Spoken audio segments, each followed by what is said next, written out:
نحمد ناصر أنتني اشتي ملكة نايت إيرترا محبرسة نيراتنا نعاها ابن إيوب بسرعة نيرو مسو من قصة عباس مرمون نيرو إساسو مسيب تعدي تي محبرنا تي كوميونيتي تازحابو تا أحمد ناصر زحابنا ملكتنا يتابع حبر سبياني إذا حجز الحلقة زعباسي من البات مزحات إيرترايان مالت مزعبا قدينا إيرترا قدينا كوميتي قدينا هزوام زشاولم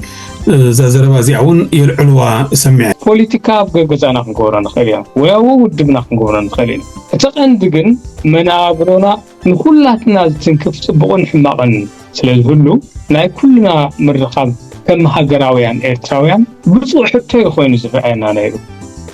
أقاطع مخوين الشيء مبسحتهم لسرعتنا إيساس دقفو كابت استولد كل خبابين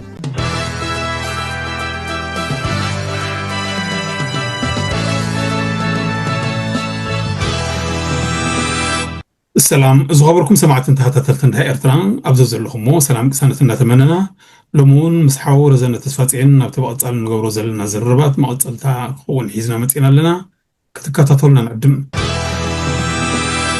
زخبرك حاو أطور زنة عدما دهير إشراح بيركا بمتأكا بسمين بس سمعتني مسكنا كيا أني اللي وقعد حمتها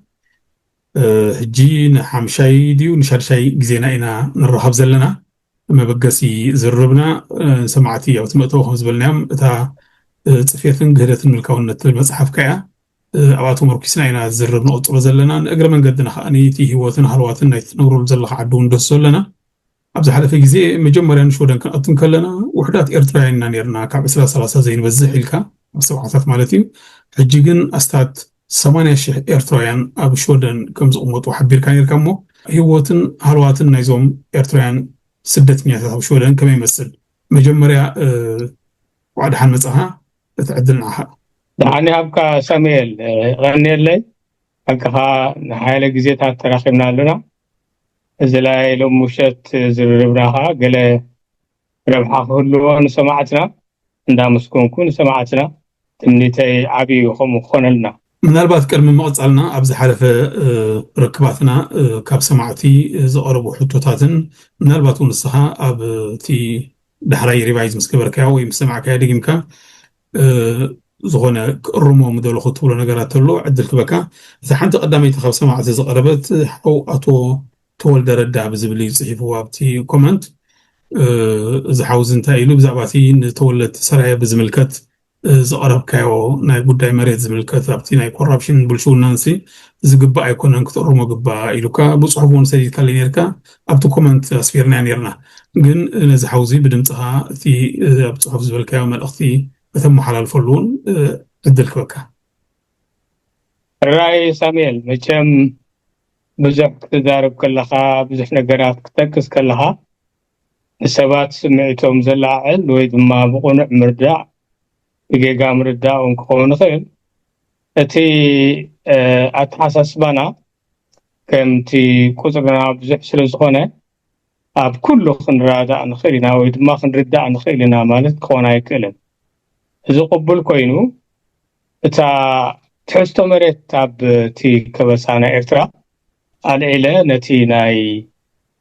بلشونا ويقوبو تبحي للصواع العيلنا نيرنا بجمراتي مسارتاوي تحس تقطبا ناي تهزبي إرتراب فلا يا 5 ساعات عمرست مسارتايو إلى نيرة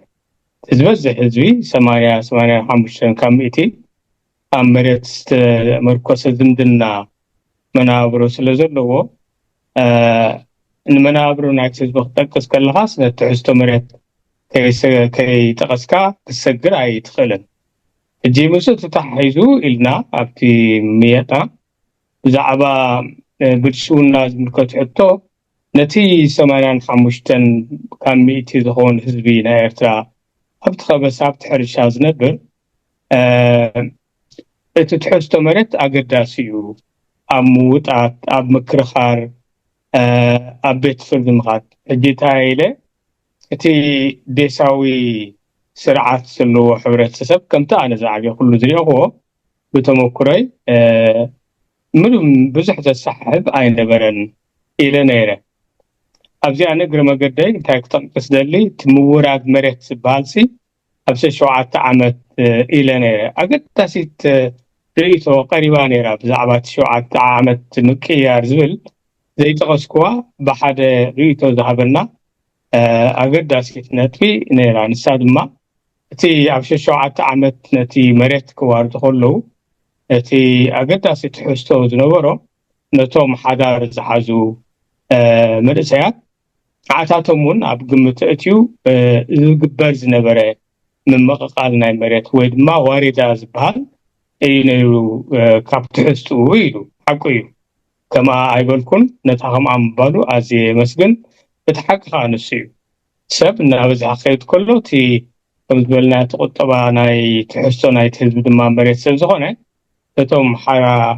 حدار زوزو نعتاتهم نمقالت بهايد زغبر زنبر حدا خبت اقداسي وزن نايت مورات نيرو فنبال كبالي كالي تزوزي امسجن حاليتي بزعبا تحستو مريت سلعلكوا مونغو سراين امونغو تابي انا زعاي كلون كبابي الالالال اجيتي ناي سراي خبر كله انا بتحستو زفلت يكون حدا قندما انا اقاطعم خوينو ناتي تسيس اب تيماستريت بيلدين زوست تمرتي زوست كله ابشودن بزعبا تحستو مريت اب ايرترا صحيفه زلو ስለዚህ ኣብቲ ክጽሕፍ ከለኹ ነቲ ናይ ጸልምን ናይ ደስነትን ኮሙንቲ ምድሞኒያል ዝበሃል እውን ክሪዮ ፈቲነ ነይረ ስለዚህ እቲ ኣብ ሰራይ ዘሎ ሕጂ ዘይሉ ከይህሉ ኸይሉ ኣብ ዝነበረ ማለት እቲ ጸልም ብምዃኑ ዋንነት መሬት ምህላው ብዙሕ ዘከራክር ምንባሩ ኣነን ተወልደረዳ ምክንሳማዕ ንኽእል እመስለኒ የከራክር ነይሩ هجي أبز خمس كله نهز بسرعة حسته مريتو سلمي ويدما والقوي وانت سنبرو إلى اتزوجات الزنبرة زي صحة زنبرة أبيت فرد خيط كله دما توم فرادو نايجوبو ويدما نايبرشونا سرحية كايدو نيروم قبل غيسانير هجي زخم كله اتي ناي برشونا عمل ابتي بيروقراسي نايتي استفال على ساعات اب ايرترا زنبرن زدلون كومونا بعلن بزعبا ناي حلفتي فلاي ديانو زغبرو تعاطل برشونا كله اخديو كابز وطرح زيكونه لوجيكالي معناته شنو موقف تي حبرت سبكم اذا امثله طبيعات سلازري اتي صلم مخانن مكرخارنسي ناب برشونا نايتوم فرادو تمص زخيل كسعب زخيليو الى نيره اجن حزب سراي تنكفون نزب سراي حستو مريتو صلم مخانو زحاكي يونيفرسالي تنفلط حكي اتي برشونا زبلو زلو كن ابتم فرادو تامبر اب حزب زملكت غداي ايكونن ስለዚህ ተስፋ ገብር በخمس خرد اني تولدردا اوكي هري أكل من الباثنا يشمت جيجات الله خلت زبل كيان يرنمون يسوون أول ذكر عندنا أكها هذا ريخا أب أديسابا باسبورت خوص خيدا نيريله جي نحاد طبقة اتي ناي حدر أبدا بس تمالا أخو خوص مرا كهبو نيرن موسم نايتي طبقة عبسب برهانة تفري إلى نير أكونن تفري برهانة إيو حوغن أتو كنجماج رزنة تفرز بهالو عبس مراز نبرون نيرهم يوم سلزيهم كل التعوات يوم سلز تاسم رزنة زبولكوا ناي كنجماج رزنة ياسمراد أمبر ناي أدسباسم ناي توم تواز حقوزني تفري برهانة إيمز بهالو عليت من البات نايتو منستر ديت هازبولكم كيت قسقوا زحلفكو عب حجز زغبرو لي منستر ديتا ارعا عقبه هزكي ايرتراوي زين قرب كتقساز غبان مثلا صبو مبار حجينا بتزقطل تحسنا كيف نايلو مزربنا بزعبا اب شودن زنبرو زلو ايرتراويان سدتنياتات تي اب سبعاتاتن حج بصحو زلون قطري اب متو غريص نيره ኣብ ሰብዓታት ኣስታት 20-30 ነይሮም ሕጂ ኣስታት 80,000 ኣለዉ ማለት እዩ ኣብ መንጎ 50 ዓመት እዩ ዝኸውን ዘሎ እቲ ቁፅሪ ኣዝዩ ዓብዩ ምህላው ዘማት ኣይኮነን ማለት እዩ ሕጂ ሓልዋት ናይዞም ኤርትራውያን ስደተኛታት ኣብ ሽወደን ከም ይመስል ምናልባት መድረኽ በመድረኽ እውን ክትኮሎ ትኽእል ኢኻ ኣብቲ መጀመርያ ዝነበረ ኣተሓሕዛ ናይ ስደተኛታት ካብ ሕብረተሰብ ናይ ሽወደን ካብ መንግስቲ ናይ ሽወደን ድሕሪኡ ምስ ምብዛሕ ስደተኛታት ክመፅእ ዝኽእል ብድሆን ፃቕጥን ኣብ ልዕሊ ስደተኛታት ዝሕድሮ ፅልዋ ነዚ ዝኣመሰል እንዲና ክንዘረርበሉ በቢኣርእስቱ ንሕጂ ግን ሓፈሻዊ ከመይ ከም ዝነበረ ብመድረኹ ከተልዕልኒ ኣራይ መቸም ዝልዕልከያ ዘለኻ ኣርእስቲ ሳሙኤል መፅድቕ ዝበለ መፅናዕቲ ወይ ድማ ቀረባ መፅናዕቲ ዘድልዮ ጉዳይ ምዃኑ ዘጠራጥር ኣይኮነን ስለዚ እቲ ዝህበካ ርእይቶ ናተይ ሓፈሻዊ ዳኣ እምበር ደቂቕ ናይ ኤርትራውያን ኩነታት ኣይኮንኩን ክዛረብ ሕጂ እቲ ናይ ግዜ ጠቂስካ ዘለኻ ኣገዳሲ እዩ ኣብቲ ቶም ቅድም ኢልና ዝመፃናሉ ሓደ ተቆፅርና ውሑድ ምንባሩ ካልኣይ ከዓ እቲ ናይ ሽወደን መናብሮ እውን ምስ ሕጂ ዝመፀ ዓብይ ፍልልይ ኣለዎ ስለዚ መጀመርያ ናይ ትምህርትን ናይ ስራሕን ምርካብ ምንም ፀገም ኣይነበረን ኣብቲ እዋንቲ ስራሕ ኣልቦነት ጎዲሉ ተተባለ ወይ እንታይ ኣኻትብሎ በዝሒ ተተባለ ማለት 4% ገለ ዝኾነሉ እዋን እዩ ዝነበረ ኣብ ከምኡ እዋን ብፍላይቶም ሽዑ ዝመፃና ኣብ ትምህርቲ ዘድሃበ ምንባር ስለ ዝነበረ እቲ ትምህርቲ ድማ ኣብ ኩሉ ደረጃታት ካብዚ ዓዲ ክፉት እዩ ነይሩ ድግፅ እዩ እቲ ትምህርቲ ክንብል ከለና በቲ ናይቲ መበገሲ ናይ ሂወትና እውን ኣብኡ ዝምስረት እዩ ገሊኦም ኣብ ዩኒቨርሲቲ ዝነበሩ ኣዲስ ኣበባ ዝነበሩ ከምቲ ቅድሕና ሕጂ እውን ጠቕስ ኣቢልና ዝነበርና ንዓታቶም ናብ ዩኒቨርሲቲ ኣትዮም ብቐጥታ ክመሃሩ ዳርጋ ዝኽእሎም ኩነታት ነይሩ እዩ ንሱ ድማ ብቋንቋ እንግሊዝ ዝምህሩ ስለ ዝነበሩ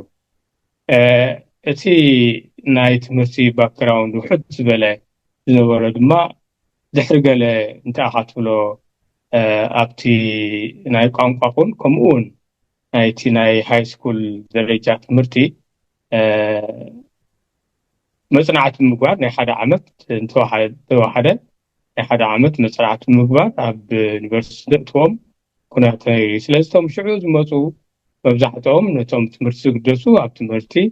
እቶም ስራሕ ዝግደሱ ድማ ኣብ ስራሕ ንኽኣትው ምንም ፀገም ኣይነበረን ክበሃል ይከኣል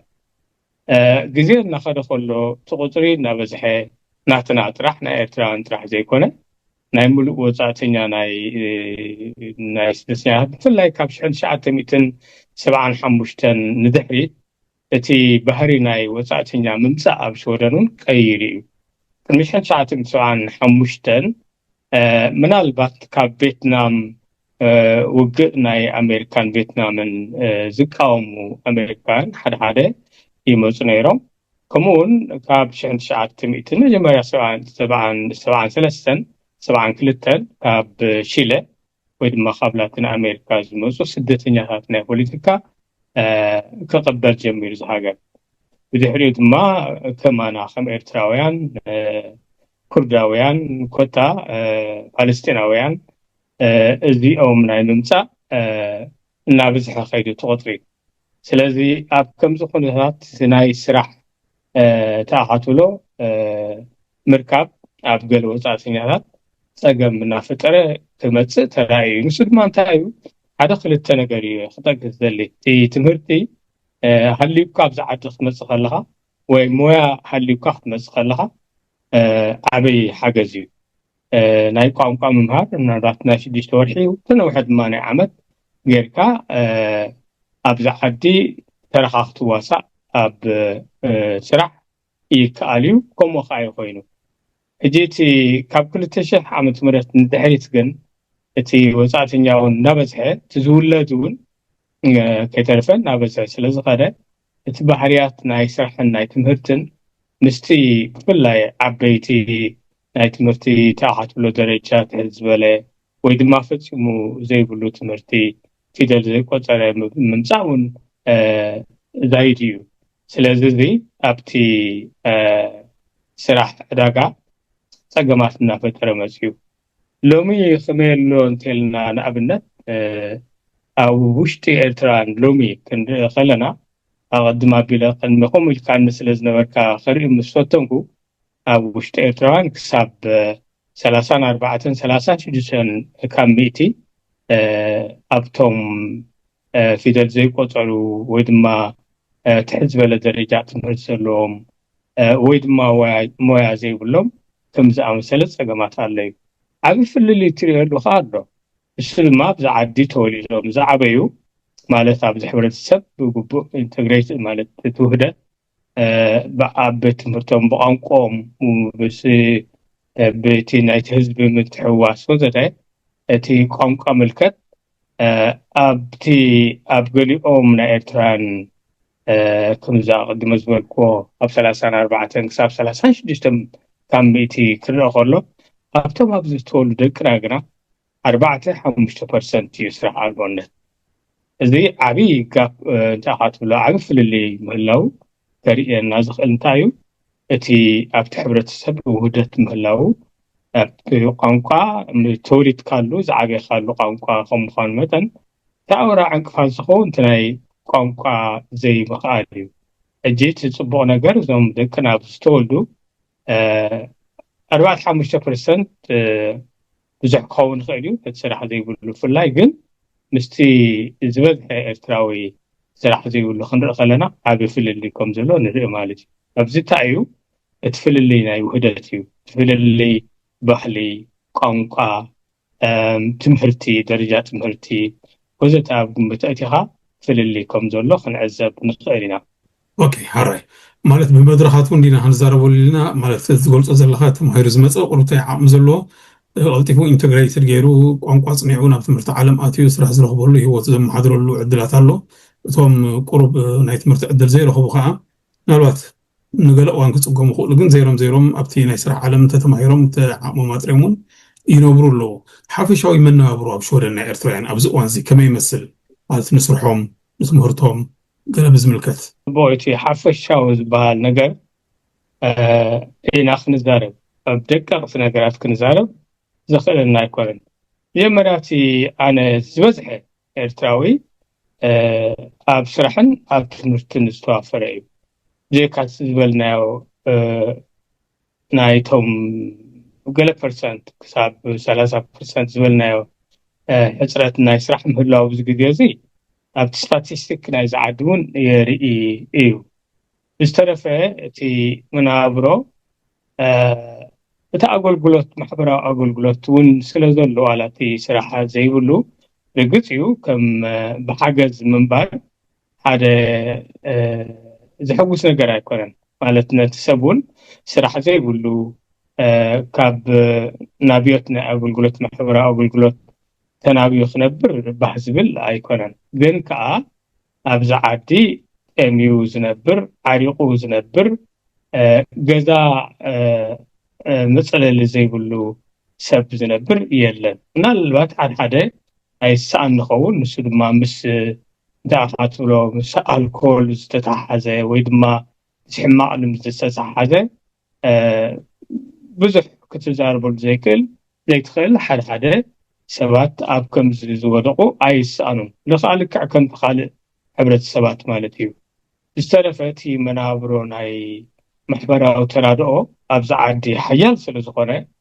ናይ ምንባር ተኽእሎ ብቕዓት ዘለዎ እዩ ክበሃል ይከኣል እዩ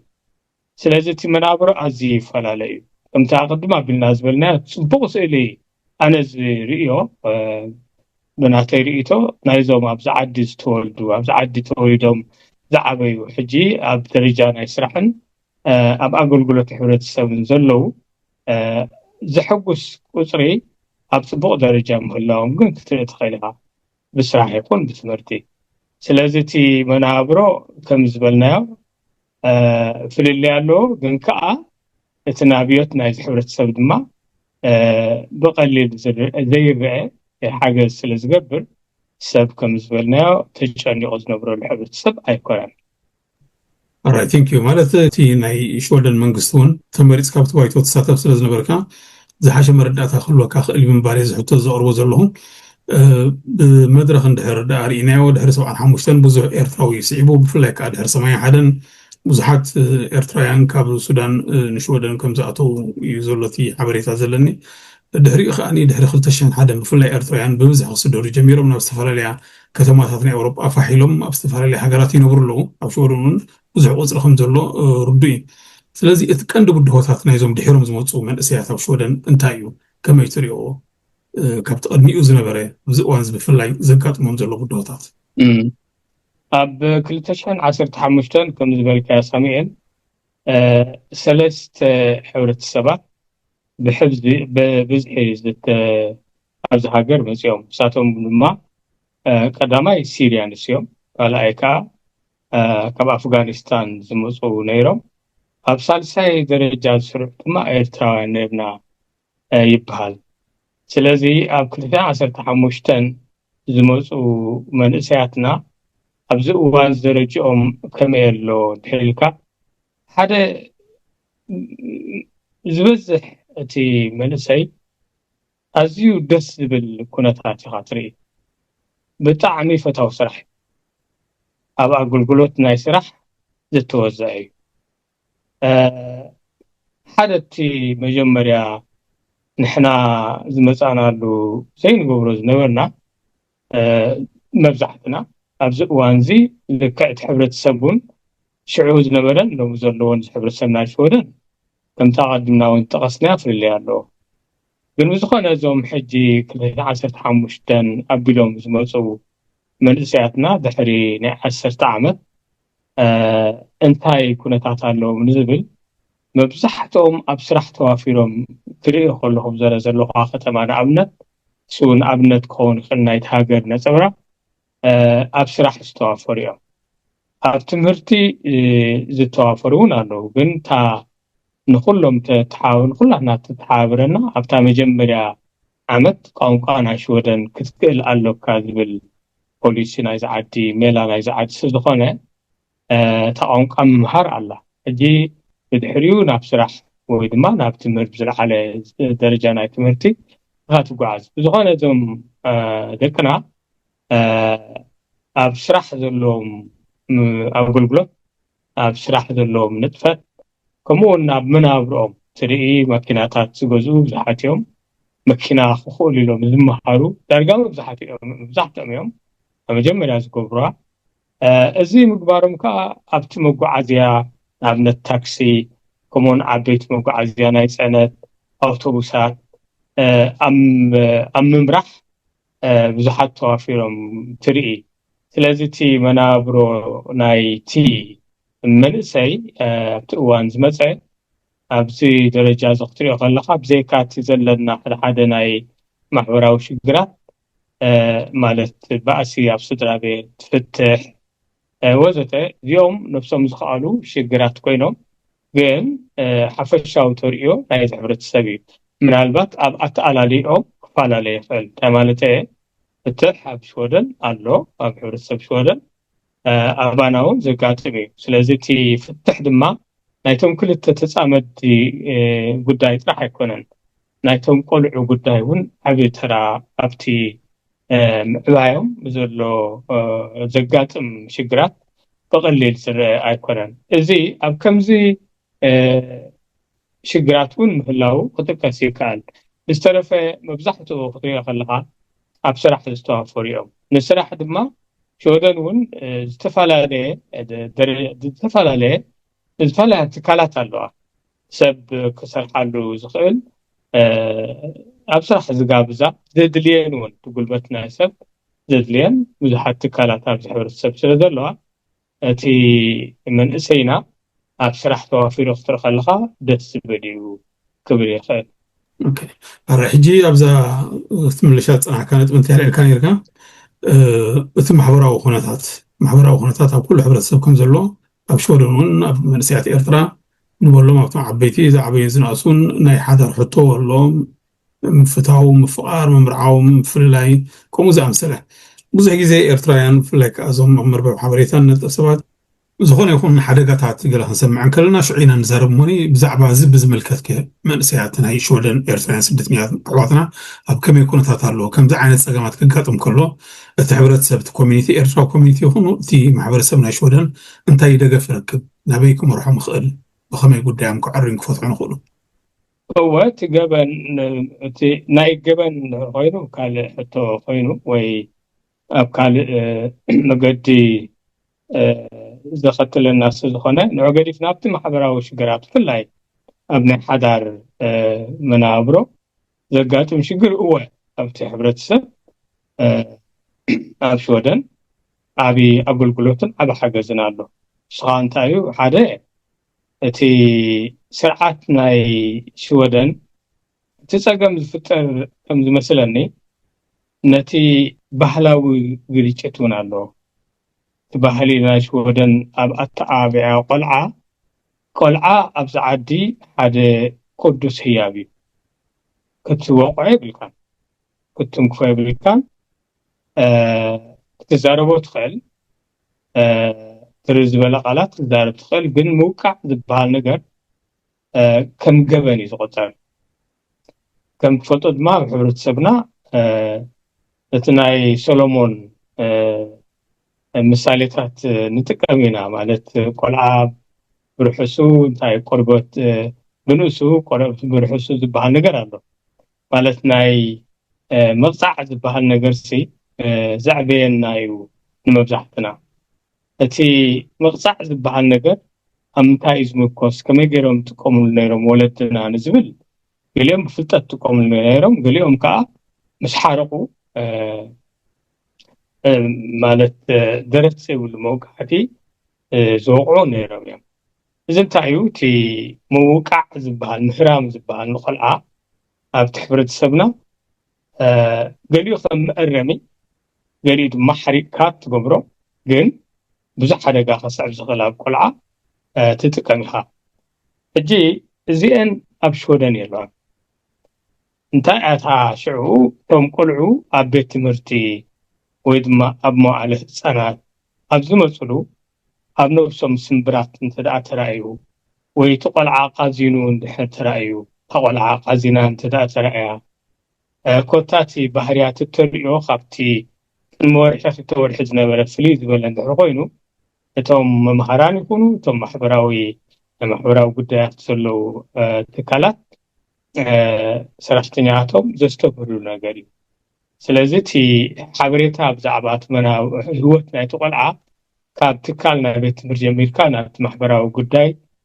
እናተሰጋገረ ምትሕብባር ኣሎ ኣብዚኣ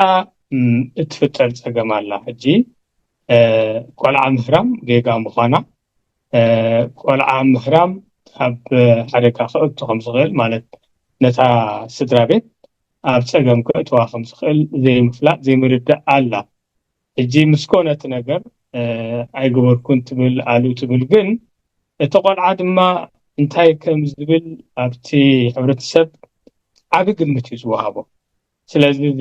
ከም ዝኣመሰለ ግርጭት ዘምፅእ ነገራት እወ ከም ዝበልከ مألي يقبروا اللي زبزح جزية دما أنت سدران أنا تقول عابد تزقبا بتحقينا يزحبرت سب المرحون زودون زي كيدا نتقول عاك وسوي يقول يوم مالت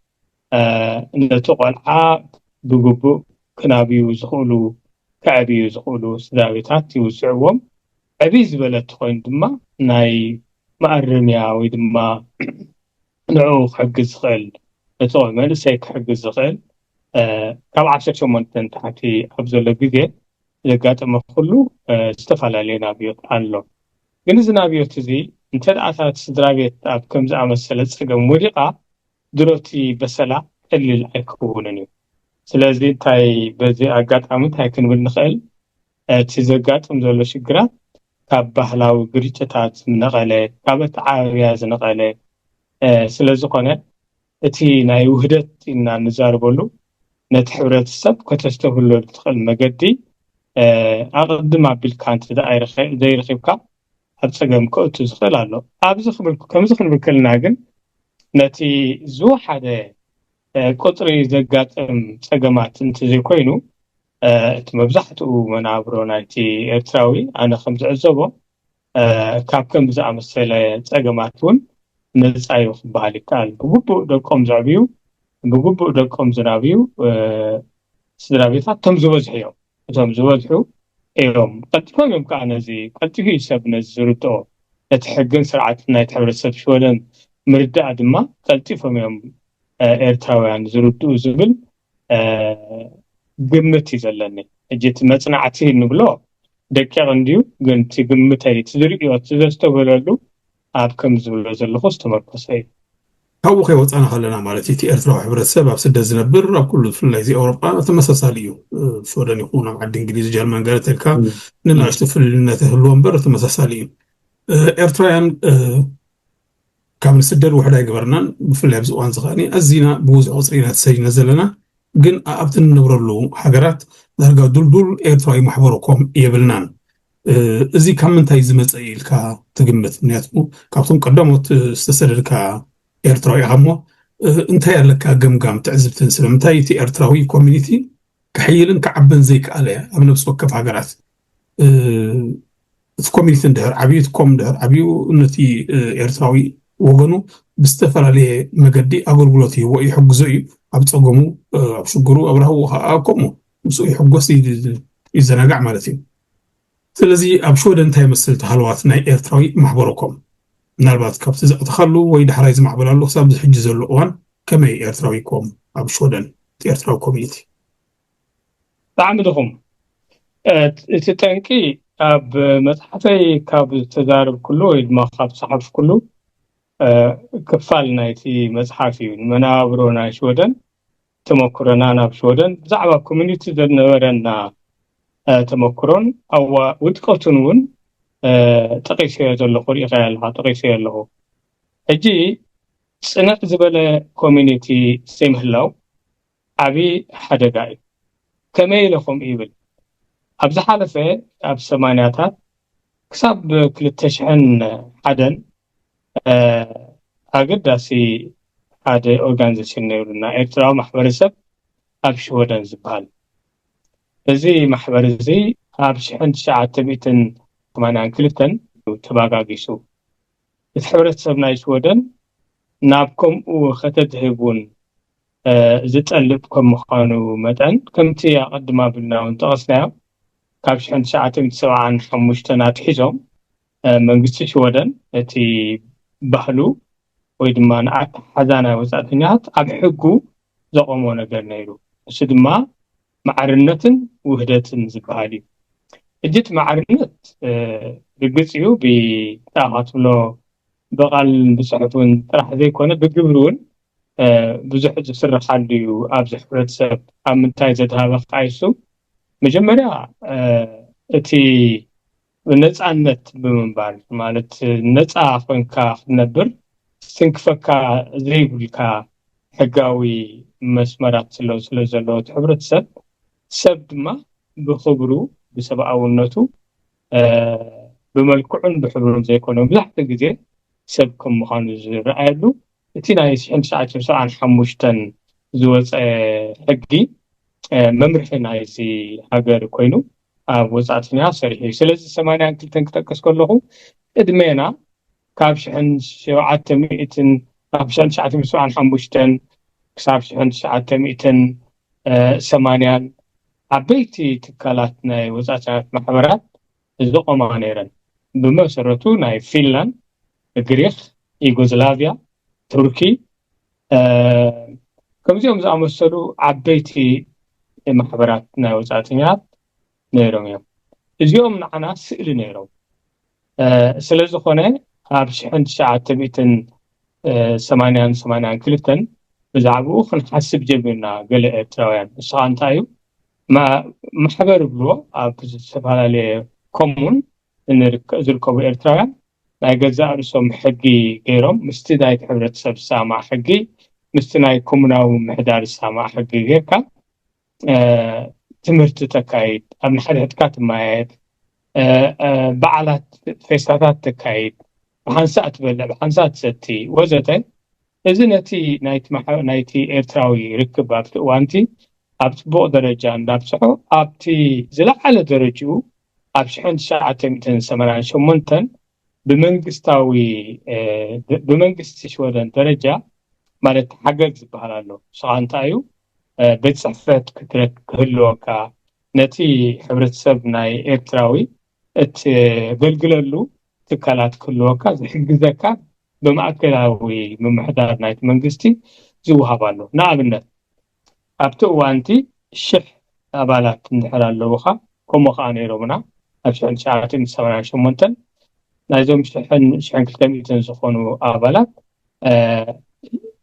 أبتي بهاجر درجة حاجز كركب شح زخونو أبالات كلو خالوم سلازولي تحقي سلازي أب شحن شعاتين سوانا شمونتن أبزي درجة زوزقنا سلازي قد فينانساو حاجز يهبكات منقستي بصحفت كلوكا يخل ان اتقشرلو نابت إرتران زلو نازلكا تمهرت كتهب أقول قلت كتهب زكاللو اتي تمهرت دما عم حبرتسب شودن كمي إيو زنبال حبرتسب شودن تاي سئلي زلو انتاي بحلاوي أقاوما إزلو توزعتن ياخي كردؤم زقبؤم انتايوم مالتتي ناي انتغريشن وحدت سبحان قداسي نتو غيروت محبر زي مهرون زنبرن بستفعل كتماتات كومونات النخدة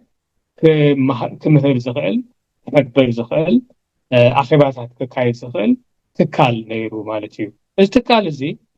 بيقطباوي حاجزت راح يكون أقداس النزنورو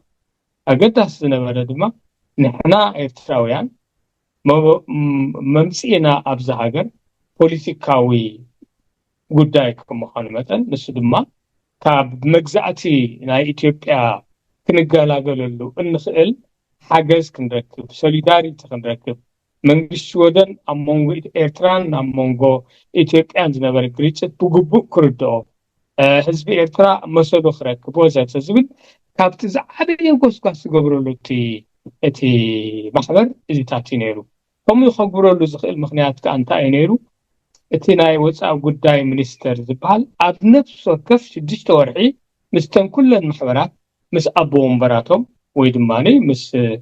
እቲ ማሕበር ዝወከሎም ሰባት ኣኼባታት ይካየድ ገምጋም ይግበር መናብሩ ናይቲ ኤርትራዊ ኣብቲ ደረጃ ናይቲ ሚኒስትሪ ንዛረበሉ ተልዕሎ ፀገማት ኣሎ ዝበሃል ድማ ይለዓል እሞ ብኡ መሰረት ድማ እቲ ሕብረተሰብ ኣዌር ይኸውን እቲ መንግስቲ እውን ብኡ መሰረት نتي زوجة بوليسي نتي حزب خبزول دسقل مجدي يفتر مالتيو إذا أجد اسم مسمر زنبرة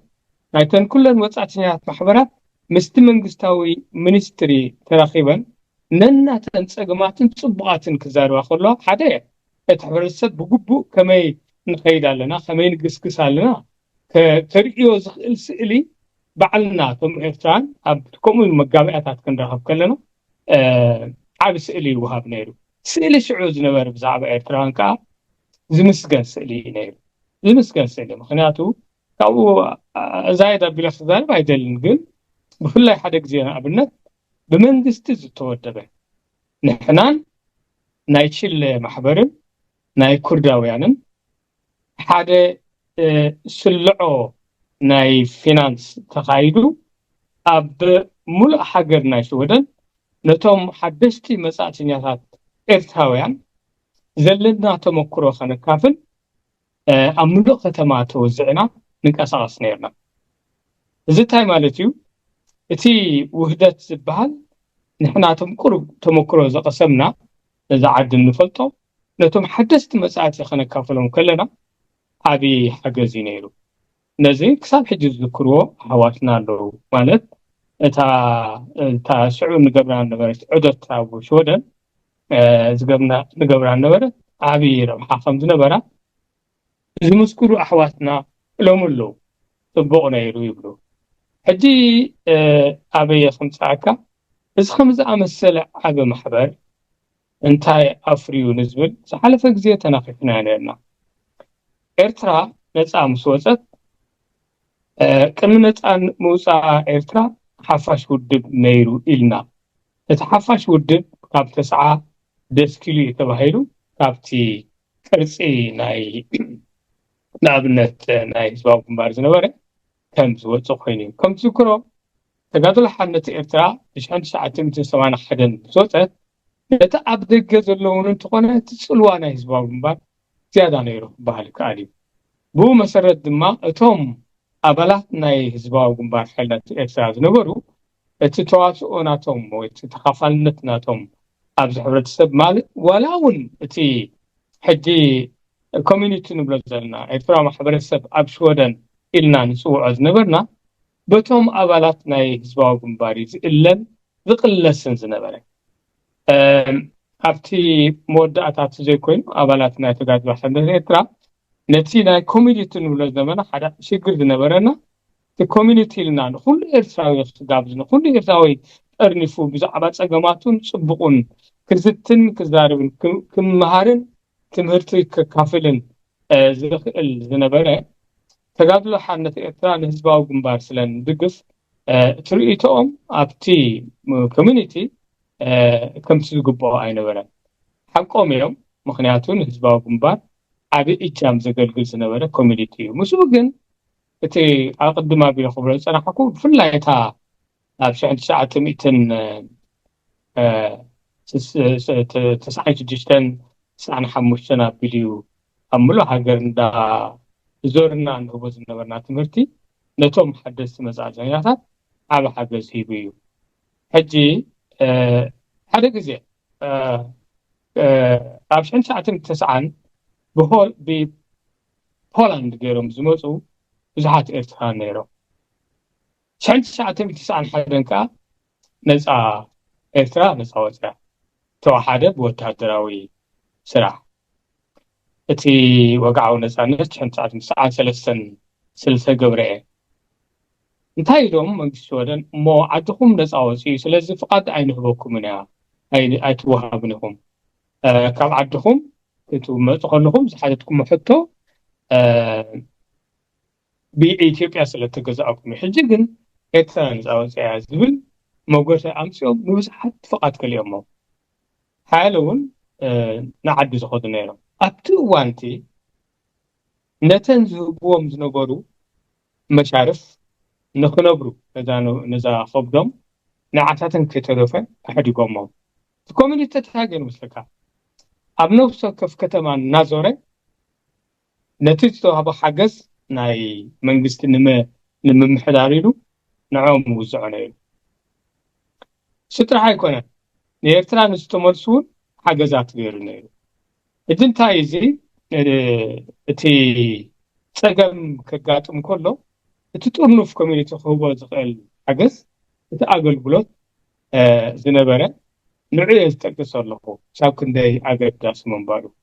ምጥርናፍ ማለት ሓደ ከም ሃገራውያን ኤርትራውያን እዩ ኢኻ ትዛረብ ከም ሃገራውያን ኤርትራውያን ኢኻ ትሓስብ እዚ ትምህርቲ ክግበር ከሎ ኣብ መንጎ ትሽዑ ዝነበረ ኤርትራዊ ዓቢ ምርድዳእ ዓቢ ምትእምማን ፈጢርና ነይርና እንተተባሃለ ፍጹም ካብ ምግናን ዝወፀ እዩ ከመይ ኢልካ ከምኡ ትብል እንደልካኒ ንኣብነት ዝሓለፈ ግዜ እውን ጠቂስና ከም ዝነበርና ኣብ ከምዚ ዝኣመሰለ መስርሕ ኤርትራ ነፃነት ምስረኸበት ናይ ምምላስ ድፊት እውን ኣብቲ ኤርትራዊ እናዘያደ ኸይዱ ሕጂ እንታይ ሒዝካ ክትምለስ ዝብል ሕቶ ዓቢ ሕቶ ነይሩ ብድድ ኢልኩ ሰብ ንኤርትራ ንኸይዱ ሲ ሓንቲ ብ30 ዓመት ዝደነየት ሃገር ብውግእ ከምኡውን ፋሕፋሕ ኢልና ፀናሕና እቲ መንግስቲ እውን ንገዛእ ርእሱ እታ ጠበንጃ ሒዙ ኣትምበር ቁጠባዊ ሓገዝ ወይ ድማ ፊናንሳዊ ሓገዝ ሒዙ ኣይ መፀን ሕብረተሰብና እውን ንፈልጣ ኢና ስለዚ ኣብ ከምዚኣ ዝኣመሰለት ሕብረተሰብ ብድድ ኢልካ ሓንቲ ዘይብልካ ንኤርትራ ምምላስ ክምለስ ኣብኡ ክቕመጥ ኢልካ ምሕሳብ ነቲ ሕብረተሰብ ጾር ዝኣንበር ከቃልለሉ ዝኽእል ኣይኮነን እዚ መጎተ እዚ እውን መፅኡ እዩ ነዚ መጎተ እዚ እውን ብፅቡቅ ተኣልዩ ክበሃል ይከኣል እዩ ምክንያቱ ትዘተ ኣብ መንጎ ኤርትራዊ ከም ዝኣመሰለ ሕቶታት ፍረ ነይሩ ትመራኸቢ ድማ እቲ መራኸቢ መስመር እቲ ዝተጠርነፈ ኮሚኒቲ እዩ ስለዚ ብዙሕ ክንጠቅስ ንኽእል ኢና ዝሓለፈ ግዜ ጠቂስና ነርና نعملت أبعد مستملس كاس أبيت حجر أبيت دقق وزته حجي كلت نجر بعد وجف كل تروح قتل خاز بال أتحسس ما دارجا زدفو حدا مقمتنا خون كلايك كابز خيط جنزب جزاق سرح كلها نتحبرت السبناي إرتراون أبي حاجة زيزلو infrastructure يمعدل عنه يبزح له مالتي ስለዚህ አብሾ ደም ኮንካ መጀመሪያ መቀመጥ ይخاግበር ካልአይ ነገር ኣብ ወቅት ማላለስ ከለኻ ህዝብኻ ክትሪ ቤተሰብካ ክትሪ ጽቡቕ ነገር እዩ ግን ድማ ነዛሽ ወደን ተርሕካ ገዲስካ ምሕረኸትካ ጾር ናይ ሕብረተሰብ ኣምበር መቃለል ንሓረሰብ ትኮን ኣይትፈልንካ እዚ ከም ዝኣመሰለ መጎት ብዙሕ ተዓዊት እዩ ስለዚህ ኮሚኒቲ እዝን ከም ዝኣመሰለን ብዙሕ ስራሓት ገይሩ እዚ ኩሉ ድሕር ምግባር ግን ብሕፅርቃ ዝበለ ቃል እንቲኦም ንክፍንጥሑ ከዓ ምንም ፀገም የብሎምን ዝዘዞም ሰብ ስለ ዘሎ ንኣብነት ኣብታ ካብቶም ዝነበሩ ሽማግለ ኣነ ሓደ ነይረ እቲ ሓደ ኣብ ቤት ፅሕፈት ናይ ህዝባዊ ግንባር ሰራሕተኛ ተባሂሉ ኣብኡ ኸይዱ ሓደ حجز ناكال كبر تبايل حدا كله كبر كوتا نتا رئيسي نايتا كوميونيتي نايت معدات ببحدا نتم سوات ندم زحقو ابتاناتم مسمرتهم اموداتا كما حبر بيتا هاتولو بستطنف درجه تحكم تفرجيرما او قدنيو ابتحت مقصارو متاتو منقصاص الله اذا حساب حجه تخيل زلا فيستيفال تكاي كابتي ناتنا أنا زنوركو سرح زبقولت زتمهرت زعبيتها نيرا نتي تمرتي نتي عبيت نتي مردة نتي وهدات جن أو يوم أبتعتم قصارة مؤتيوم نتي ناي مسلام نجر نتم كلات مسلام نتم كانت كعب مقرب نتها محبر فحابي لهم جن أبتعتم قصارة بسرعو سبات كعب سرعة فاوشتنا يكون كعب دقت بسرعة وديهم نتيجة نورة نايرتراو كوميونيتي فحكم دبرو غيرهم زنتايو خافتي مكاب زبال نجار مكاب تبال نجار نزل سرعة زي هايت مؤمنة هايت فتواني مكاب زبال نجار سب مستأكبة كما خير كم زخل سلت سب مستأكبة بزعبا قدايو كما يتد ما بفتح يقركب سلا زخل زي سرعة زقن نزن كم زين زعم السلام ناي صبق نجارات كله تسعي سلزخونه بفلايك از تود بقى كل أبكن يدو كبير زدلي سب أيكونن مريحنة الله خذ لنا كل حاجة أبت كوميتي إنه وان أجرك كلها وي أبالو كينكا من الباثون مريحنة مسح لها مسحف كاتعيف كلها بزرزر حجي انت يزولو وجنات له حوات أتي أبدأ جز جبر زنبرة مترنا فبسبعات نقول له دحرين نفس معناتها سجرة هزبوي جنبار ز ودبو وي هزبوي جنبار ز قواز أورو متأخخم تزي كوينو كال نايت حيهم ولا كال زغنا ناي جزاوت دي نعقوب متأخمون فتسيمو كله كم زي بقول يتسعر نيرو زخ عندي ثم كادرات ناي حفاشو دوعتا بسدة زنبرو نساتهم يوم مسارحي نيروم زبرئتو لمو نالبات وانتي بمردائهم زي مرداء زانتنا ودا بيت ريحة قنعتي زانتنا ودا بيت ريحة قسقاسي تقلب زبل نتوم فليز بلا رئيتو زلوم وقنات يقولوا نيرهم نتوم كاب تحقيز موتو دهر سمانين حدن عبشودن كم يتقبلكم موم كم ينيرو هيواتكم هلواتكم مسوام حجو هين كاخطريو هلها رفلكت تقبرك الله نتزعلفة خميتكم بما أولات نايتقاد لحانة إرترا هجي بهوات لو ذكروا هذا حنت فتامة بنقرك أحمد ناصر اسمه محرو زلوا سيمينار كبرو أب ستوكهولم مدب أوزيوم تا مدب أب حدا كفالنا كتما ستوكهولم يعنيرا جن نتا زحازوا جزا منالبات بمنتاي مرجع يكون بتوم نتي أدراش كهبوهم استسامعوهم أين بكم من أيلهم ምናልባት አቀድሞም ንኻልእ ሰብ ሂቦሞ እቲ ምክንያት አይፈልጦን anyway ብዝኾነ ግን ኤርትራ ማሕበረሰብ ኣብ ሽወና ኣብ ስቶክሆልም ኣዳራሽ ነይሩ ኣነ ኣብ ወንበር ነይረ ሽዑ እታ ነገር ስለ ኣብታ ኣዳራሽ ናይ ኤርትራውያን ኣብ ስቶክሆልም ዘላ ኣብዛ ኣዳራሽ እዚኣ መፅኩም ኣኼባ ክትገብሩ ትኽእሉ ኢኹም ኢልናዮ ኣብታ ኣዳራሽ ኣኼባ ገይሮም እዚኣ ክሳብ ሕጂ ትዝከር እያ ነቲ ኣብ መንጎቲ ማሕበርን ኣብ መንጎቶም ኣባላት ናይ ተጋድሎ ሓድነት ኤርትራን ዝነበረ ርእይቶ ዓብዪ ኣወንታዊ ክፋል ነይራታ ንሓመድ ናስር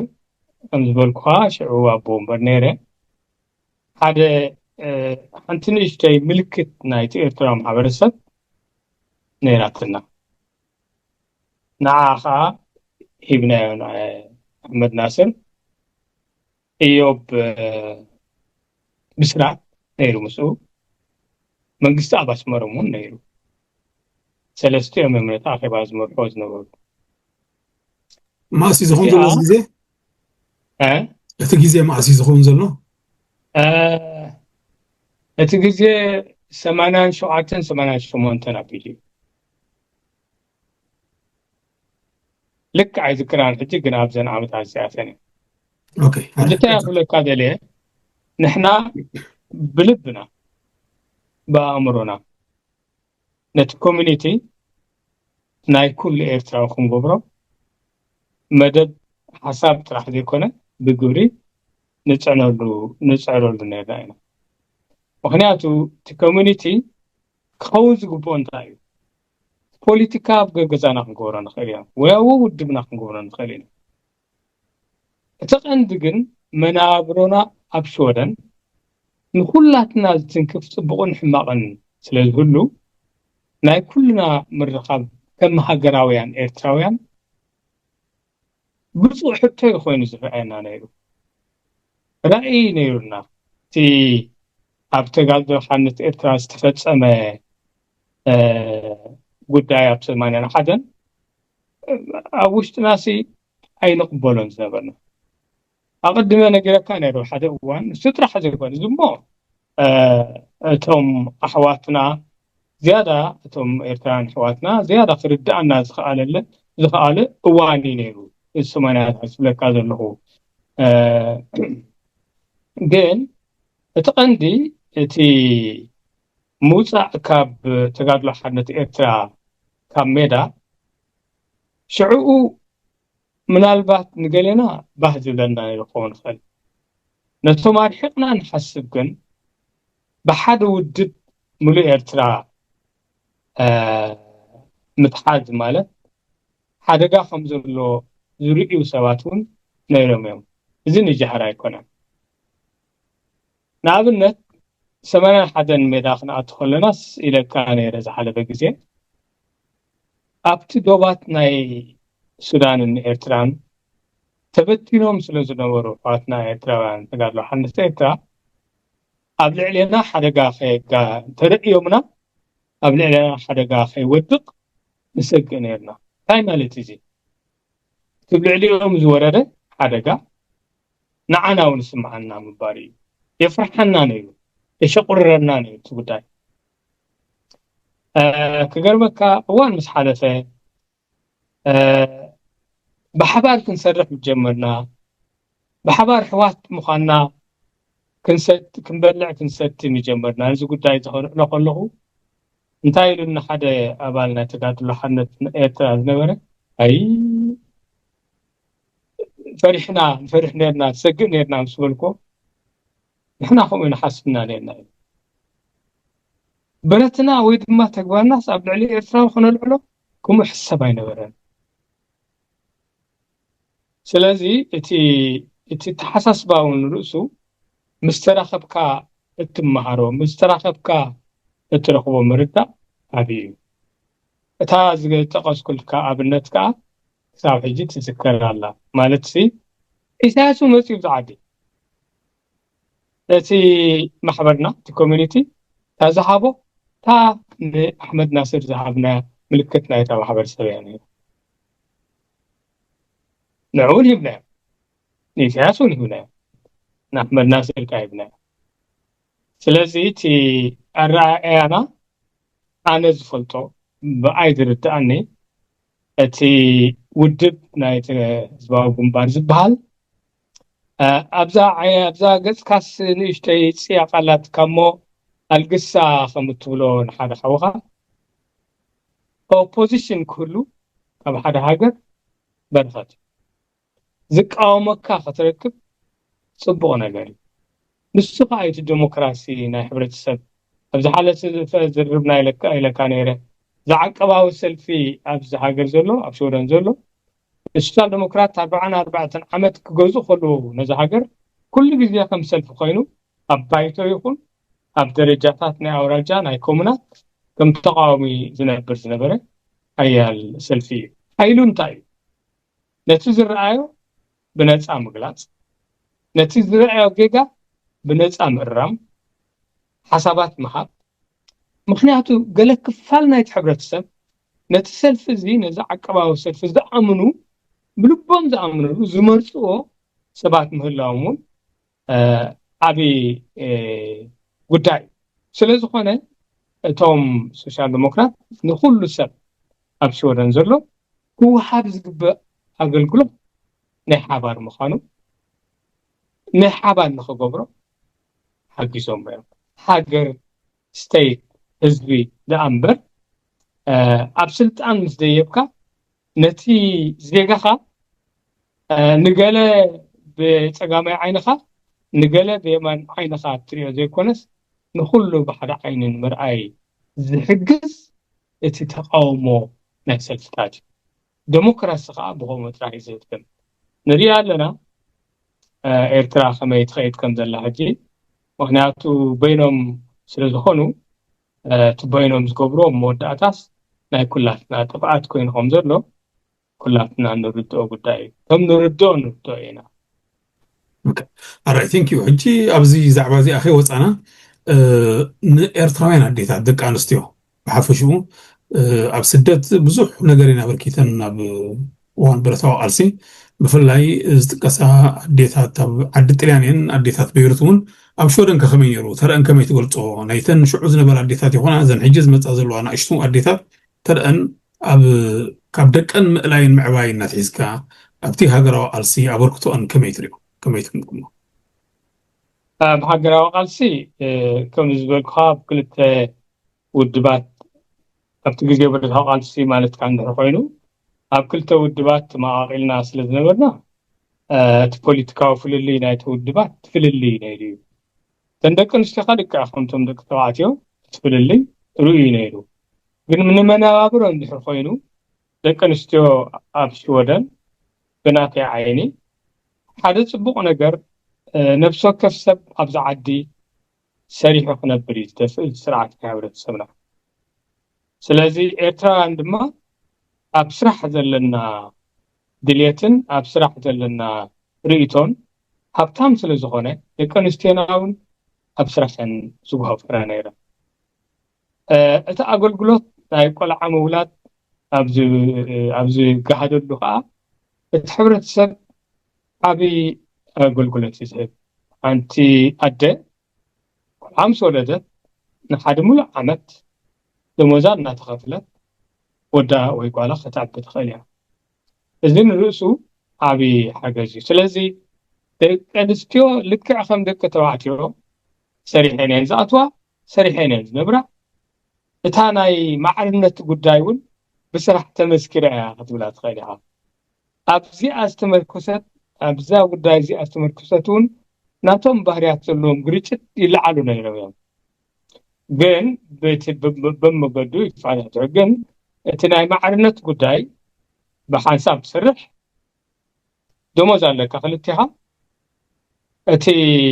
ኣብቲ መናብሮ ኣብቲ ቆጠባዊ ትሕዝቶ እቲ ሚዛን ኣብ መንጎ ተባዕታይን ጓል ኣንስተይትን ኣብዛ ዓዲ ፍልልይ ይብሉ ስለዝኾነ ማዕርነት እና ማዕበለ ይመጽኡ ኢልካ ኣብቲ ቃልሲ ንኾነ ካልክ ከምቲ ተባዕታይ كما أمتي زنبرو أبتي جزيه برثا عالسي لومن تلكاني لومي نبحك خنا ما زاد انتقلنا عن تويس انت حدث كاني سجن ما بزر كبلو دك انستيو هنا هون دك تعاتيو انتي يجبر نسبة حتى أبو مريم تسعة النيرة كما أمنت كتأصعد ذلي تحالف السمنسي دك انستيو محبر دك انستيو إيرتراويان ዘጋብኦ ሓደ ኮንፈረንስ ነይሩ ኣነ እውን ተሳቲፈ ነይረ ከም ሰብኣይ ነቲ ኮንፈረንስ ዝመርሕዎ ሓደ ካህንን ሓደ ምእመንን እዮም ነይሮም እቲ ሕቶ ናይቲ ደቂ ኣንስትዮ ዘቕርብኦ ዛዕባ ከዓ መነባብሮና ከመይ ኣሎ ኣሰቃቂ ዝኾኑ ጉዳያት ይረኣዩ ኣለዉ ተኻተናይ ካናዳ ኣብነት ኮይና ሕጂ ኣብ ስወደን ከጋጥም ዝኽእል ፀገም ብኸመይ ክንፈትሖ ኣለና ዝብል ቴማ ከፊተን ተወዲበን ነዚ ቴማ ዝመኽፋተን ንዓይ ዓብ ድራር ነይሩ ሽዑ ምሸት ምክንያቱ እቲ ዝጠፍኣና እዋን ዝጠፍኣና ዝተሰበርናሉ ግዜ ሕጂ ትከኣሎ ዘብል ሓሳባት እውን ኣብ እምሮ መፅአኒ እዘን ደቂ ኣንስትዮ እዚአን ናይ ፖለቲካ ደቂ ኣንስትዮ እየን ኣብ ዓድና ፍትሒ ክርከብ ብነፃ እንነብረሉ ኩነታት ንምፍጣር እውን ዝቃለሳን ዝጉስጉሳን እየን ምስ ብርጌድ ንሓመድ ሰማያዊ ሰውራ ቀረባ ርክብ ዘለዎን እየን ኣብቲ ምውዳብ እውን ዝንቀሳቐሳ እየን እቲ ኣውራ ዝሕጎሰኒ ኣነ ከም ሰብ ከም ኤርትራዊ ዜጋ እቲ ኣቕሪቦንኦ ዝነበራ ቴማ እዩ ካልእ ኣብነት እውን ክጠቕሰልካ እቲ ፅቡቕ ነገር ዝምዕብል ዘሎ ሕጂ ገሊአን ደቂ ኣንስትዮ ዝበሃል ብዙሕ ሰብ ዘየስተውዕለሉ ግን ገለና እንዳስተውዕለሉ ኩለህና ደቂ ኣንስትዮ ደቂ ኤርትራውያን ደቂ ኣንስትዮ ሃይማኖትና ብዘየገድስ ደረጃ ትምህርትና ብዘየገድስ ዓበይቲ ድን ንኣሽቱ ብዘየገድስ ብሓባር ማሕበራዊ ህይወትና እንኹስኩሰሉ ማሕበራዊ ህይወትና እንሪዕሉ ኩነታትና እንግምግመሉ ኢለን ዝተበገሳ ደቂ ኣንስትዮ እውን ኣለዋ ስሳ ዝኾና ደቂ ኣንስትዮ ዝተሳትፈሉ ዝነበረኦ ኣኼባ ተሳቲፈሉ ኣብዛ ምሸት እዚኣ ደስ ዝበለትኒ ኣስላም ደቂ ኣንስትዮ ነይረን ክርስቲያን ደቂ ኣንስትዮ ነይረን ካብኣተን ገሊአን ጴንጤ ገሊአን ናይ ወንጌላዊት ቤተክርስትያን እየን ገሊአን ተዋህዶ እየን ገሊአን ንመንግስቲ ናይ ኢሳያስ ዝድግፋ እየን ገሊአን ከዓ ኣብ ኩሉ ዘየለዋ እየን ኣብቲ ፖለቲካዊ ሕቶ ገሊአን ድማ ነቲ ምንቅስቓስ ናይ ፍትሒ ዝድግፋ ነይረን ግን እቲ ውህደተን እንታይ ነይሩ ማሕበራዊ ህይወትና ነዳብር ዝብል ቴማ ሕጂ እዚ ደቂ ኣንስትዮና ተዓጢቐናሉ ዘለዋ ኣብዚ ክልተ ክፍሊ ዝኽሪኦ ከለኹ ተስፋ ዝህብ እዩ ንሕና ኣሕዋተን ደቂ ተባዕትዮ ድማ ብዛዕባነ ደረጃ ኢና ነተባብዖ ደቂ ኣንስትዮ ዝተሳተፍኦ ጉዳይ ንድሕሪት ኣይመለስ እዚ ኣብ ታሪክ እውን ትረኣዩ እዩ ኣብ ዓዲ እንግሊዝ ከም ትፈልጦ ንመሰልና ደቂ ኣንስትዮ ምርጫ ብቃልሰን ክውን ዝገበራ ደቂ ኣንስትዮ እየን ኣብ ስወደን እውን ከምኡ ሕጂ እታ ናትና ጉዳይ ከም ኮሚኒቲ ኤርትራውያን ኣብ ስወደን ዝሪኣ ዘለኹ ኣብዛ ዘለኹ ዕድመ ኮይነ ተስፋ ዝህብ ነገራት እምዕብል ኣለዉ ብፍላይ እዛ ካልእቲ ዝተቐስኩልካ እሞ ከዓ ኣዝያ እትሕጉስ ነገር እያ ደቂ ኣንስትዮ ኣብ እስላማዊ ሕብረተሰብ ዝመጻ ኣሕዋትና ደቅናን ኣብኡ ክምድራ ክሪአን ከለኹ ኣኼባ መሪሐን ክዛረባ ከለኹ ናይ ብሓቂ ልበይ ተዘንኪፈ እዚ ቴንክ ዩ እዛ ሕጂ ዝዓልክያ ዛዕባ ሲ ምናልባት ብዙሓት ኤርትራውያን ማለት ብዛዕባ ጉዳይ ናይ ኤርትራ ጉዳይ ናይ ኮሚኒቲ ጉዳይ ናይ ህዝቦም ዘሻቅሎም እዛ ዘረባ እዚኣ እውን የልዕልዋ ሰሚዐ እንታይ ኤርትራውያን ናብ ስደት ተበቲና ኣለና ኩላትና ብዝተፈላለየ ምክንያት ኣይኮንናን ወፂና ንኩላትና ዘውፅና ኣብ ዓድና ቀሲና ክንነብር ስለዘይከኣልና እዩ ተቀደም ምናልባት ካብ ስርዓት ናይ ሃይለ ስላሴን ደርግን ዝወፀ ነይሩ ቀደም እቲ ድሒሩ ዝወፀ ካብ ድሕሪ ናፅነት ልሓኳሲ በሻሓቲ ካብ 34 ናብ 80 ሺሕ በፂሕና ኣለና ክትብል ከለካ እቶም ኣብኡ ዝተወልዱ ገዲፍካ እቶም ድሕራይ ዝሰዓቡን ዝመፁን እዮም እቶም ዝበዝሑ እዚ ዘየጠራጥር ቁፅሪ እዩ ሕጂ እዚ ኤርትራዊ ኣብ ስደት ኮይኑ ከይእከብ ደጋፊ ይኹን ተቃዋሚ ብዘየገድስ ነናሓደ ዶ ከፍ ኢሉ ዋላ ኣብቲ ማሕበራዊ ጉዳያት ከይዝቲ ፖለቲካ ንጎኒ ገዲፉ ኣብ ገገዝኡ ወይ መምስ እምነቱ ከይዱ ማሕበራዊ ሂወቱ ከይረኸብ እታ ቀንዲ ምጥርናፍ ናይ ኤርትራውያን ከም እሾኽ ንበሎ ዋላ ከም ነውሪ ዝሪኣት ስርዓት እዩ ንኣተዎ ዝብትኖ እዚ ይርዱ እዩ ካብ ተመክሮ መፅሓፍካ እውን ብዝርዝር ገሊፅካ ኣለካ ስለዚ ክሳብ ማዓሲና ኤርትራውያን ደገፍትን ተቃወምትን እናበልና ክንነብር ኣትሊስት እቶም ንረዳእ ወይ ክንርዳእ ንኽእል ሰባት ክንቀራረብ ክንክእል ኣለና ስርዓት እዚ ዝገብሮ ዘሎ ፀይቂ ክንስዕብዎ የብልናን ክነቕሓሉ ኣለና ስውዒሉ ሓዚሩ ከያዳ እዩ ዳሕራይ ንሕና ኣብቲ ደንበ ፍትሕና ሃሉ ዋላ ደገፍቲ ሃሉ ወይ ሳይለንት ማጆሪቲ ዜርና ኣብታ ቤትና ኣብታ ፅላልና ክንራኸብ ኢና ስለዚ ነዚ እቲ ስርዓት ፈጢርዎ ዘሎ ሓፁር ወይ ከዓኒ ተኺልዎ ዘሎ መጋረዲ ንዕኡ ፈንጢስና ንሓብረሉ ንዘራረበሉ ብዙሕ ሓደ ሲ እቲ ስርዓት ፈጢሩልና ዘሎ ሓፁራት ጥሒስና ነናሓድሕድና ንዛረበሉን ንቀራረበሉን ዕድላት ክንፈጥር ኣለና ካልእ እንተተረፈ ዋላ ብማሕበራዊ ሚድያ እውን ዝብል ርእቶታት ይቀላቀል ሰሚዕ እሞ ምዝ ትብለኒ ዘለካ ብኸመይ ክድፍእ ኣለዎም በልካ እቲ ሕቶ ኣገዳሲ ኮይኑ ግን ነዚ ሕቶ እዚ ብፅቡቕ ንኸይንርኢ ብክልተ ወገን ኣብቲ ተቃዋምን ኣብቲ ናይ መንግስቲ ናይ ምድክን ዝሕግዝን ዘሎ ተፃብኦታት ቀሊል ኣይኮነን ግን ብወገነይ ክሪኦ ከለኹ እቲ ቀንዲ መሳርሒ ናይ ምንፃል ንዓና ነቶም ነቐፌታ ኣብቲ ስርዓት ዘቕረብና ዝተኻየደ ኣነ እቲ ቀዳማይ ግዳይ እየ ነይረ ቀዳማይ ግዳይ ዘብለኒ ንምንታይ ሓደ ህዝባዊ ግንባር ነይረ ክነቅፍ ስለጀመርኩ ካልኣይ ኣብ ኤርትራዊ ማሕበረሰብ ኣብ ሽወደን ኣቦ ወንበር ኮይነ ገለ ዓመታት ስለ ዘገልገልኩ እቲ ናይ ኮሚኒቲ ምትእኽኻብ ዝብል ሓሳብ ኣቐድማ ኣቢልና ስለዘበናሉ ንደፍእ ስለ ዝነበርና እቲ ናይ ምንፃል ሴፍ ኣብ ልዕለይን ኣብ ልዕሊ ካልኦትን ዝተኻየደ ብስርዓት ከቢድ እዩ ነይሩ ኣዝዩ ከቢድ እዩ ነይሩ ግን ዓቕሚ ረኺብና ክንሰግር ዝኽኣልና ብሂወት ምህላውና እዚ ዝበልኩ ኣብነታት ከዓ ክሰምዕን ክርኢን ኣብ ዝኽእለሉ ደረጃ ህሞት ምህላወይ ሓደ ካብ ደስ ብለኒ ኣነ ርእሰይ ምስ ነብሰይ ዝዛርቦ እንታይ እዩ ርግፅ እዩ ንስርዓት ናይ ምልክ ክድግፉ ክእሉ እዮም ኣሕዋተይ ኣጋጣሚ ኮይኑሲ መብዛሕትኦም ንስርዓት ናይ ኢሳያስ ዝድግፉ ካብቲ ዝተወለድኩ ኩሉ ከባቢ እዮም ኣብዚ ደረጃ ኣነ ዘለኹ ማለት እዩ ኣብ ዘለኹ ቦታ ማለት እየ ምኻልእ ከይውሰድ ሕጂ ንፋለጥ ደቂ ሓደ ከባቢ ወዘተ ኢና ምስ ሓደ ዝፈትዎ ካብዚ ከባቢና ዝብሎ ኣብ ቤት ፍርዲ ናይዞም ኣባላት ብርጌድ ንሓመዱ ኣብ ቤት ፍርዲ ተራኺብና ኣነ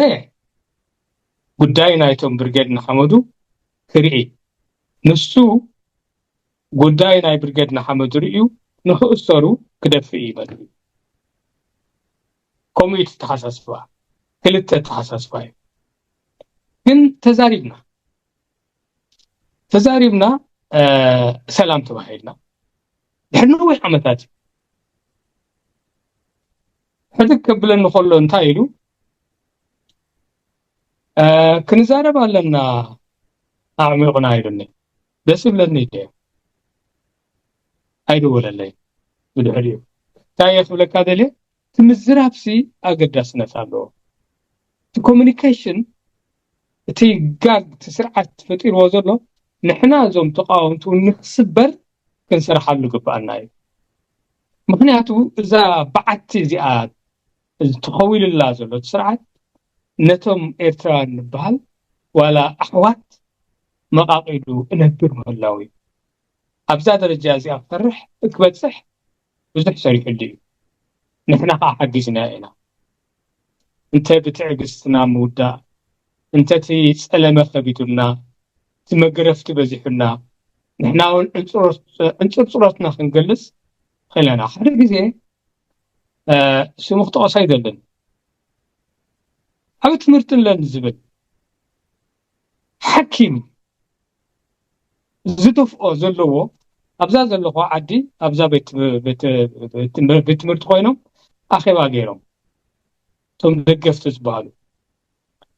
ኣብታ ግዜ ናይቶም ጉጅለ 15 ዝተኣስሩሉ እዋን እትኸይ ዝነበረት ካምፔይን ንሕና ኣብታ መጽሓፈ ይሪኢኻ ያለኻ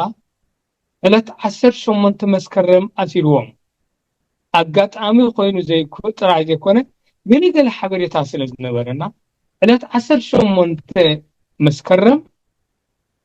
ኣብ ኣደባባይ ናይ ስቶክሆልም ኣብ ደገ ባይቶ ሰላማዊ ሰልፊ ካይድና ኣድና መብዛሕትኦም ኣባላት ናይ ተጋድሎ ሓንዚታዮም ነይሮም ባንዴራ ናይ ፌደሬሽን ሒዝና ጥራሕ ተሰሊፍና ኣብኣ ነይረ ኣነ ሕጂ እዚኣ ግን ዓባይ ሰበብ ከዓ ነይራ እንታይ ኢሎም ኣብ መርዖኦም ይኹን ኣብ ሞቶም ናይዞም ሰባት እዚኣቶም ከይሳተፉ ጎስጓስ ብምግባር ብፅሑፍ ከኣውጆማ ብዙሕ ዘሕንኽ ነገር እዮም ዝገብሩ ሕጂ እንታይ ክብለካ ደልየ እቲ ናይ መስርሕ ናይ ምንፅፃል ኣብ መንጎት ዜጋ ኤርትራዊ ስርዓት ብስርዓት ዝሰርሓሉን ዝጉስጉሰሉን ምዃኑ ኩላትና ንፈልጦ እዩ ኣብዚ ደረጃ እዚ ኮይድና ክንሪኦ ከለና ግን ንሕና እንተኾነ ፀለመ ሓሊፍናዮ ሕጂ ብርጌድ ንሓመዱ ምንቅስቃስ መፅኡ ካብ ኤርትራ ዝመፁ መንእሰያት ሳዋ ዝነበሩ ክንደይ ክእለት ናይ ብረትን ናይ ተዓሊምን ዘለዎም ኣንጻሩ ዶም ዝበሉ እቲ ሚዛን ተቀይሩ እዩ ዘሎ ሕጂ ነዚ ሚዛን እዚ ኣብታ ዘረባኻ ክመፅእ ሳሜር ሓወይ ንሕና ክንመርሖ ግባአና እዩ ምስኦም ንዋሳ አንቱም ሰባት ንሕና ንዓኹም ፀሊና ኣይኮንናን ንሕና ነቲ ግዳይ ንዓኹምን ንዓና ንገይሩልና ዘሎ ስርዓት ብምቋም ኢና 35 ዓመት ገይርና 35 ዓመት ሃገርን ህዝብን ዝደሃኸ ስርዓት ክገዝእ ይብላሉ ኣብ እርጋኑ ኩሉ ስልጣን ተሸምሪሩ ኣብ ኢድ ሓደ ሰብ ኣብ ዝኣተወሉ ገባቲ ስርዓት ኮይኑ ኣብ ዝኣወጀሉ መድረኽ ኣብ ዘለናሉ ምስ ሕዋትና ዘይንራድኣሉ ምክንያት የለን ሓደ ግዜስ ኣእምሮም ክኸፍቱ ሕልንኦም ክእዘዙ እቲ ፅበዮ ኩነት እናመፀና እዩ ንምባል እየ ሳሙኤል ስለዚ ንሕና እውን ሓላፍነት ኣለና ምስኦም ክንዛረብ ኦኬ ተዛሩብና ተኽኢሎም ከዓ ብመደብ ክንገብሮ ኣለና ቴንክ ዩ ማለት ነው ወሒዘካ ኣለኹ ዳርጋ ናይሎም መደብና ክንውድእና ቅድሚ ምውዳእና ግን ነዞም መንእሰያት ብዝተፈላለየ መከራን ፀገምን ሰሃራን ባሕርን ሰንቲቖም ዝመፁሞ ኣብዚ ኣትዮም ብዘጋጥሞም ምረት ኣንጻር ምልኪ ሆይሎም ተላዒሎም ዘለዉ ከም ትድግፎም ኣብ ዝተፈላለዩ ኣኼባታት ሪእካ ኣለኹ ንዕኦምን ኣብ ዝተፈላለዩ ውዳቤታት ኮይኖም ነስርዓት እዚ ዝቃወሙ ዘለዉ ወይ ከዓ ነቶም ዝድግፉ ዘለዉ ብሓፈሹ እቶም መንእሰያት ኣብ ክልተ ደንበ ዘለዉ ኣሕዋት ኮይኖም ብዙሓት በዚ ኣፃም ሰሃራን ባሕርን መፅኦም ኤውሮጳ ረጊፆም ኣብ ግዳም ኣብ ዝነብረሉ ዘለና ሃገር ኤውሮጳ ደገፍትን ተቃወምትን ኮይኖም ዝፋጠጡ መንእሰያት እውን ኣለዉ ነዞም መንእሰያት እዚኣቶም ሓደ መከራ ዝሕለፉ እዮም ኩሎም ግዳያት ናይቲ ስርዓት እዮም ኣብዚ መፅኦም ግን እንተስኣ ምርዳእ እንተ ብዝተፈላለዩ ምክንያት በዚ ትገልፆ ፀናሕካ እውን ምናልባት ስርዓት ዝናተይ እዩ ቅርበተይ እዩ ብዝበለ ተሓሳስባ ክኸውን ይኽእል ብዝተፈላለዩ ኣብ ክልተ ደንበ ዘለዎ መንእስያት ኣለዉ እሞ ነዞም መንእስያት እዚኣቶም እንታይ ምክሪ ኣለካ መወዳእታ በዚኣ ክንዛዘምና ኢሎም ርክብና ሓደ ዘይጠቀስክዋ ብርጌድ ንሓመዱ ሰማያዊ ሶራ ኣብ ሽወደን ኣብዚ እዋን እዚ ኣብ ክልተ ዝተኸፈለ ሓሳብ ኣለዎ ሓደ ክፍሊ ግንባር ዝድግፍ እዩ እቲ ግንባር እዩ ዝዓወጆ ኣዲስ ኣበባ ማለት እዩ ሓደ ክፍሊ ድማ ንዑ ዘይድግፍ እዩ ስለዚ እቲ ምምቃል ኣብ ክልተ ኣሎ ሓንቲ ማሕበር ናይ ሰላምን ዕርቅን ትበሃልካ መስሪትና ኣለና መብዛሕትኡ ሽማግሌታት ዘለና ሕጂ ነዞም ኣሕዋትና ነዞም ደቅና ቀሬታ ኣብ ክልተ መስመር ናይ ፖለቲካ መኽፈሊኦም ምክንያት እንታይ እዩ ኢልና ምስኦም ክንዘራረብ ምስ ክልቲኦም ክንዝቲ ሽማግለ ፈጢርና ኣብ ዘተ ኣቲና ኣለና ዘይተና እንታይ እዩ ወይ ከዓ ድልየትና እንታይ እዩ ፍሉጥ እዩ ኣረኣእያኦም እኳ ይፈላለ እምበር ዕላምኦም ሓደ ንሓርነትን ፍትሕን እዩ ስለዚ እቲ ግንባር ዝድግፍ ክድግፍ እንድሕር እዩ ናቱ ውሳነ እዩ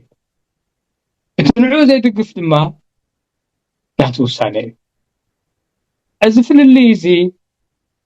ነቲ ዘለኩም ቃልሲ ናይ ሓርነትን ፍትሕን እንታይ ኣኻ ትብሎ ኣብ መንጎሲ እንታይ ሓደ ድልድል ኮይኑ ክኸፋፍለኩም ኣይግባእን እዩ ኣብ ዝብል ኣርእስቲ ኣቲና ኣብ ዘተ ኣለና እሱ ጥራሕ ኣይኮነን እቲ ክንገብሮ ንፍትን ዘለና ሽማግሌታት እቲ ጉዳይ ንዓና ብዝያዳ ዝምልከት ኮይኑ ይስምዓና እቲ ናይ ምትሕብባር ጉዳይ ክልቲኹም እንታይ ፍልልይ ኣለኩም ብዘየገድስ ንክልቲኹም ዝጥርንፍ ኮሚኒቲ ከዓ ግበሩ ንብሎ ማለት ነው ይሰምዑና ከዓ ኣለዉ እቲ ዘሐጉስ ይሰምዑና ኣለዉ ፍልልዮም ብዘየገድስ ንዓና የኽብሩና ከም ኣቦታት ክልቲኦም ይሰምዑና ኣለዉ እቲ ጉዳይ ከም ንዕወተሉ ከዓ ጥርጥር የብለይን ክንዕወተሉ ኢና ስለዚ